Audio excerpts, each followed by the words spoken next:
Okay. పందేలు ఏంటండి? కోడితోనే ఎందుకు చేస్తారు పందేలు? కోడి దాని ఇంటెన్షన్ అలాంటిదండి. దాన్ని పుట్టిన తర్వాత అది మెచ్యూర్ అయిన తర్వాత అండి అది ఇంకో దాన్ని ఒప్పుకోదు. ఇంకో కోడిని దాని ఎదురుగా ఉండడానికి ఒప్పుకోదు. బో ఆ రెండిట్లో ఒకటే మిగులుద్ది. పోరాడే తత్వం అండి అది. పుంజులు వాటి ఎదురుగుండా ప్రాణాలు కొట్టుకుంటాయి చూస్తాం మనం. వాటి ఆ ప్రాణాలు పోయే వరకు పోట్లాడుకుంటాయండి అవి. అంటే ఆ మెంటాలిటీనే అదే కోడికి? ఆ కోడికున్న మనస్తత్వం అది. అదే అంటున్నా. అది ఇంకో దాన్ని ఒప్పుకోదు. దాని బౌండరీలోకి ఇంకో దాన్ని రావడానికి ఒప్పుకోదు.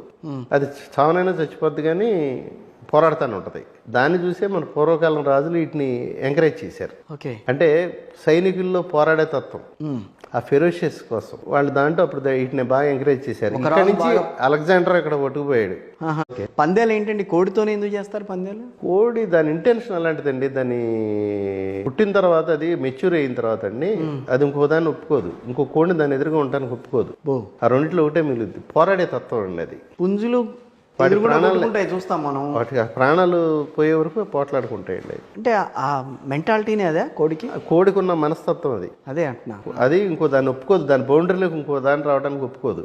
అది చావనైనా చచ్చిపోద్ది కానీ పోరాడుతూనే ఉంటుంది. దాన్ని చూసే మన పూర్వకాలం రాజులు వీటిని ఎంకరేజ్ చేశారు. ఓకే. అంటే సైనికుల్లో పోరాడే తత్వం, ఆ ఫెరోషియస్ కోసం వాళ్ళు దాంట్లో అప్పుడు వీటిని బాగా ఎంకరేజ్ చేశారు. ఇక్కడ నుంచి అలెగ్జాండర్ ఇక్కడ పట్టుకుపోయాడు.